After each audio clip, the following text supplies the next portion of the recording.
नमस्कार मंडळी, शुभ सकाळ। पूर्ण व्हिडिओ मी एडिट केलेला आहे। कालच्या व्हिडिओमध्ये तुम्हाला सारणच दाखवलं नव्हतं, तर आज मी सारण पण ॲड केलेलं आहे। बघा, 1 वाटी खोबरं आहे खोवलेलं, आणि 1 वाटी गूळ आणि 1 चमचा खसखस घातलेली आहे। खसखस आधी भाजून घेतली, चांगली गवळी गवळी भाजून घ्यायची, आणि मग त्याच्यामध्ये खोबरं गूळ ॲड करायचं आहे।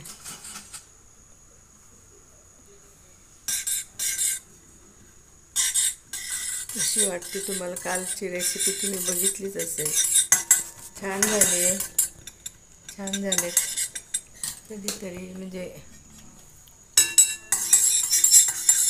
असे पण मोदक छान लागतात, आणि वाफेवरचे पण छान लागतात। असे खायचे होते घरातल्यांना, म्हणून मग मी केले। तर तुम्ही नक्की अशी ट्राय करा। 2 प्रकारे केलेले मी, मागच्या वेळेस पण तुम्हाला वाफेवरचे दाखवलेले आहेत।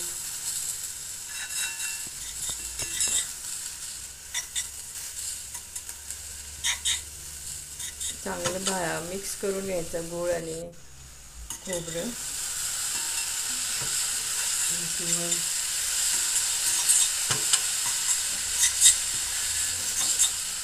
सारण चांगलं मिक्स करून घ्यायचं आहे, आणि मग वेलची पूड घाला। 1 चमचा वेलची पूड घातलेली आहे, मी अगोदरच तयार करून ठेवलेले।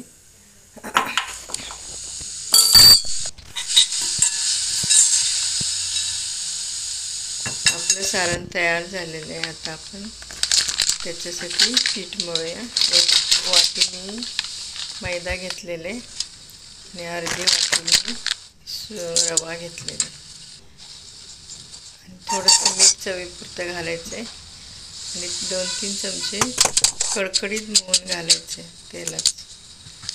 चांगलं मिक्स करून लावून घ्यायचे पिठाला तेल, आणि मग अर्धं पाणी आणि अर्धं दूध घेऊन मळायचे। चांगलं रेस्ट करायला ठेवायचं आहे, चांगलं मऊ मळायचे, आणि अर्धा तास तरी रेस्ट करायला ठेवायचं।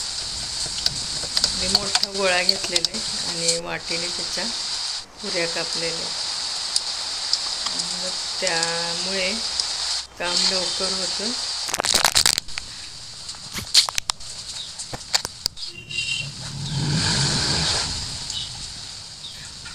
कळ्या आहे ना, हातावर घेण्यापेक्षा ना पोळपाटावर ठेवून कळ्या छान पडतात।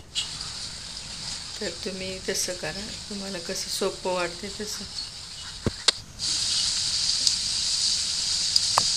जास्त मी मोदक म्हणजे खायला काय हरकत नाही, आमच्याकडे काही नैवेद्य वगैरे काय नसतो, पण खाण्यासाठी ठीक आहे। झाले आपले मोदक तयार। कसे वाटते?